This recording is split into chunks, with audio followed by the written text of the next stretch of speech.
నమస్కారం అండి. ఇవాళ పులుసు పొడి ఎలా చేసుకోవాలో చూద్దామా. 1 కప్పు పచ్చిశనగపప్పు, 4 కప్పులు ధనియాలండి దానికి. మళ్ళీ 1 కప్పు ఏమో మెంతులు. ఈ 4 కప్పుల ధనియాలని సన్న సెగలో మనం వేయించుకోవాలా, చూపిస్తాను అది కూడా. ఈ 1 కప్పు మెంతులు ఉన్నాయి కదా, ఆ మెంతులు కూడా సన్న సెగలో వేయించాలి.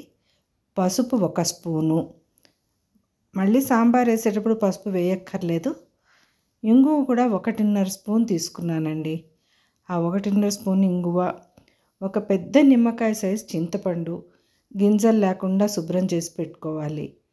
1 కప్పు బియ్యం వేస్తే పులుసుకి చిక్కదనం వస్తుంది. ఎండుమిరపకాయలేమో 20 దాకా తీసుకున్నానండి.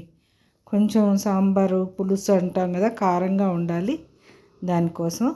ఇప్పుడేమో ఈ బాణలు పెట్టి సన్న సెగలో మెంతులు బాగా గుమగుమలాడేదాకా వేయించాము. తర్వాత ఈ శనగపప్పుని కూడా ఎర్రగా వేయించుకున్నాము. ఈ వేయించుకున్నాక ఇవి బాగా ఎర్రగా వేగుతాయి చూడండి. మంచి వాసన వస్తూ ఉండగానే మనం నెమ్మదిగా స్టవ్ ఆఫ్ చేసేసుకోవాలి. తర్వాత ఈ ధనియాల్ని సన్న సెగలో వేయించుకోవాలి. ధనియాలు, ఎండుమిరపకాయలు కొంచెం పాడి వేగాక బియ్యం వేసేసుకోండి. బియ్యం కూడా ఇందులో వేగుతాయి. ఇంగువ కూడా వేసేసుకొని పసుపు కూడా ఇందులోనే వేసేసుకోవచ్చు. సన్న సెగలో వేగాలి.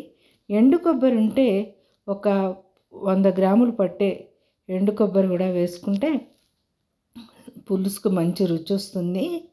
చాలామంది ఎండు కొబ్బరి వేసుకోవడానికి ఇష్టపడరు, అందుకని నేను వేయలేదు. ఎండు కొబ్బరి వేస్తే నిలవ తక్కువ ఉంటుంది కానీ రుచి బాగుంటుంది. అది వేసుకొని చింతపండు కూడా సన్నగా ఇలా తీసి వేస్తాం కదా, దానివల్ల బాగా వేగుతుంది. బాగా వేగాక గలగలమని వస్తుంది. అప్పుడు మనం గ్రైండ్ చేసుకుంటే బాగుంటుంది అన్నమాట.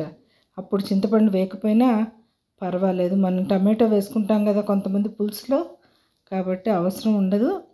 కారం ఇంకా కావాలనుకున్న వాళ్ళు ఏం చేయాలంటే ఒక 100 గ్రాముల ఎండుమిరపకాయలని ఖాళీ బాణల్లో వేయించుకొని దాన్ని పొడిగొట్టు పెట్టుకుంటే కారం తగ్గినప్పుడు వేసుకోవచ్చు.